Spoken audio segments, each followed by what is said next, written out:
Your skills are extraordinary. You've offended my family, and you've offended the Shaolin Temple.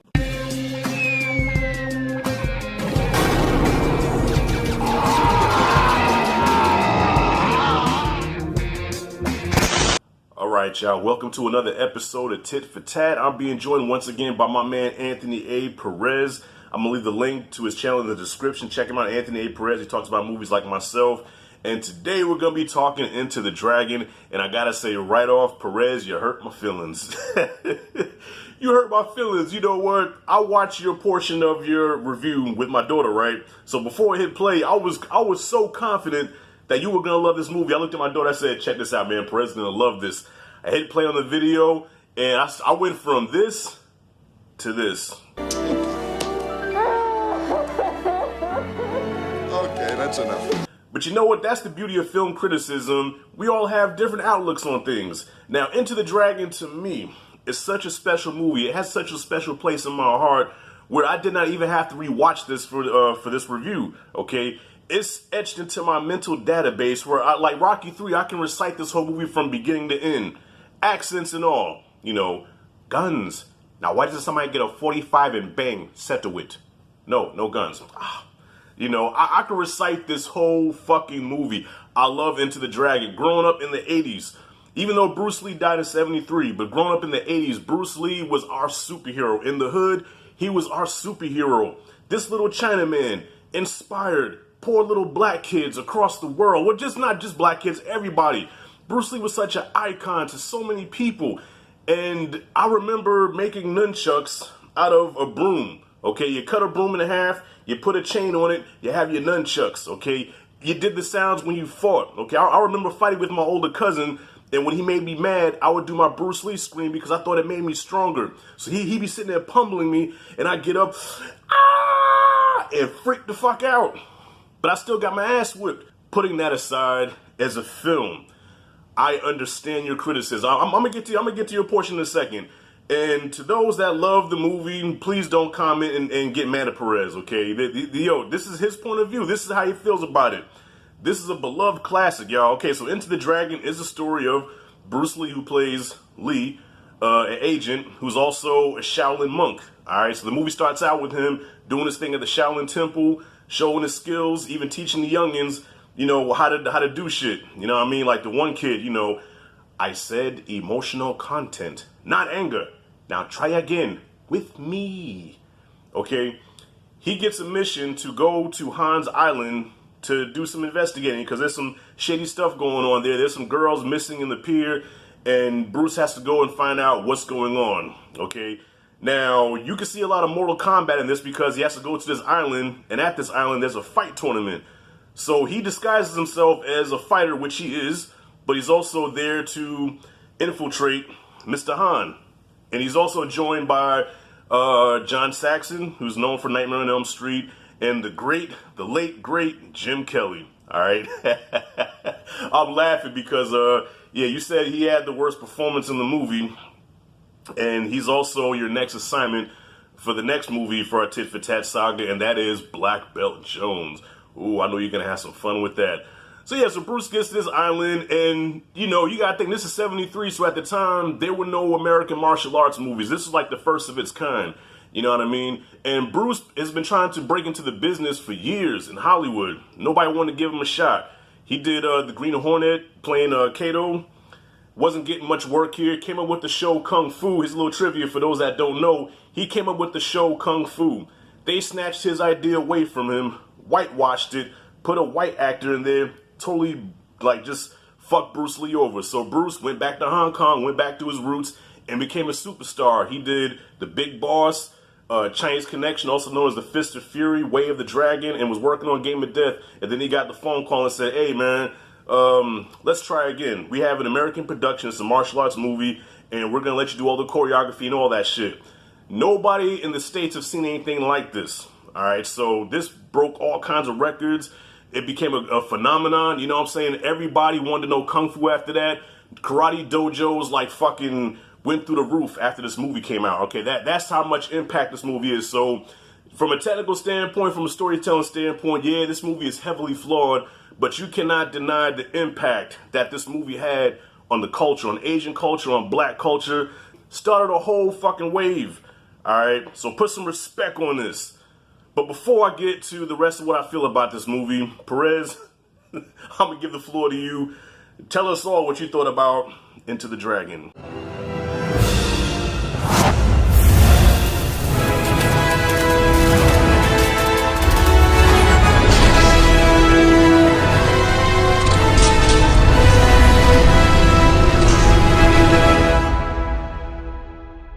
What's going on, Rashad and all his viewers? Thank you so much, my friend, once again for having me here in another video, this time to talk about the Bruce Lee classic, Enter the Dragon. And I'm going to assume that you've talked about the basic plot and all that jazz, so I'll skip over that and go straight to my opinion on this film. And quite frankly, I don't really think this film holds up too much. Now, the movie is from 1973. It was a different time, and, you know, there is a charm to the film. I wasn't completely bored while watching. There was entertainment value to the film, but ultimately, going back and watching a movie like this today, it's been parodied so many times since, this type of movie, this genre, the Bruce Lee fighting style, the whole wah, wah, wah, that he does at every single punch and move.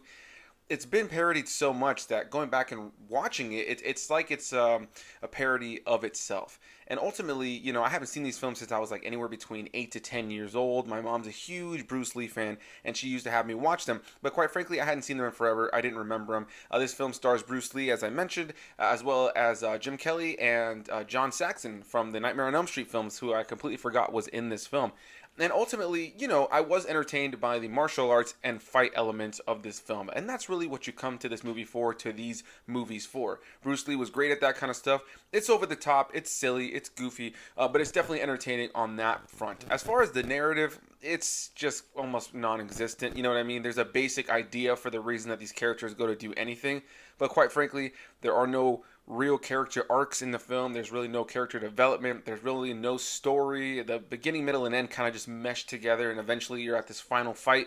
There are some great action sequences, like I mentioned, and martial arts elements. And, you know, Bruce Lee is a classic. You know, even though I'm not super familiar with all his movies, he's always just kind of been a pop culture icon that's just kind of resonated in my mind. He's just part of the cultural zeitgeist. So overall, you know, I have a lot of appreciation for Bruce Lee and this era of filmmaking. But ultimately, watching the movie again as a 2021 film goer, it just doesn't hold up. You know, there are films that are older than this that are far better when it comes to storytelling, and just storytelling wise, it's just not present here. On top of that, you have horrible voiceover throughout the entire film, and there's an inconsistency throughout the film because ultimately you have people speaking in Cantonese at different parts in the film, but they're all voiceovered to, you know, be speaking English, because this isn't English or an American production. And so, yeah, majority of what's being spoken, or everything that's being spoken, is English, but you have some actors in the film that can't speak English, so they just voiced over them, or, you know, did a voice dub.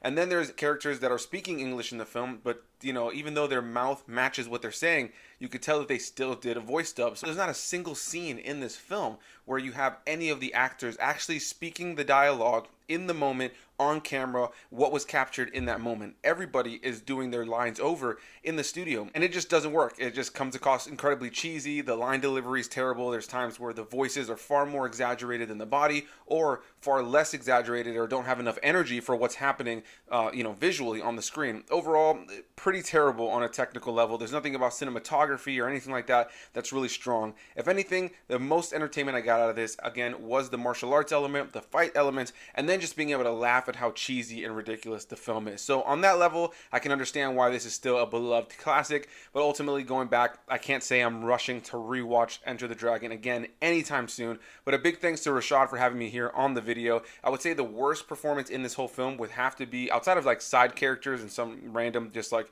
Chinese actors that are here for like 2 seconds, of the main cast, Jim Kelly is without a doubt the worst performance of the main set of characters. Just terrible line delivery, you know, and again, it kind of comes from that whole thing where they're filming one scene in a certain way and then they're coming in afterwards to do the voiceover, and nowadays it's pretty much seamless when you see that in movies, but yeah, this one is very, very obvious, and overall, it's just, by the time the movie was over, my fiance was just like, yeah, that was not a good movie, and in a lot of ways, I can't help but agree. So a big thanks to you, Rashad, for having me in the video. I'll go ahead and pass it off to you, my friend. Thank you so much for having me on, and I'll see you guys next time.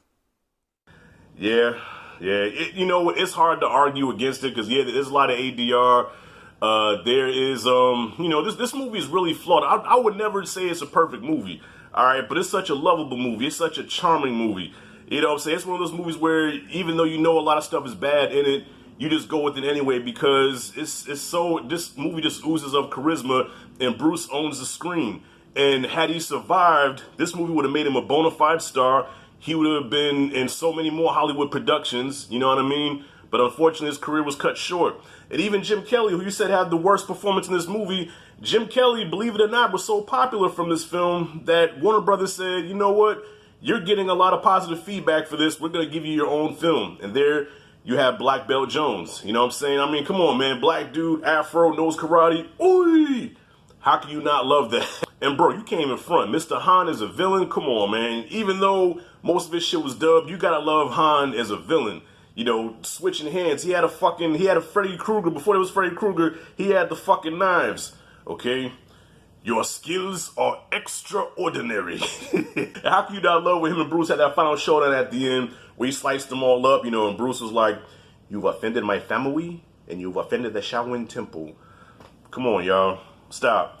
I'll forever be a Bruce Lee super fan to the day that I die. He inspired me so much, man. Even though I never took martial arts, but just in life general, you know what I'm saying? Like, just Bruce was just so cool. He has so much swag. And, you know, you try to be like Bruce. You try to walk like Bruce. You know what I'm saying? Yo, Bruce had a lot of tendencies like a brother. You know what I'm saying? That's probably why black people gravitated towards him. Because Bruce had a lot of tendencies like a brother, man. You know, you could tell he'd been around a lot of black people. So anyway, I'm sorry you didn't dig the movie, man. Hopefully you'll dig Black Belt Jones more.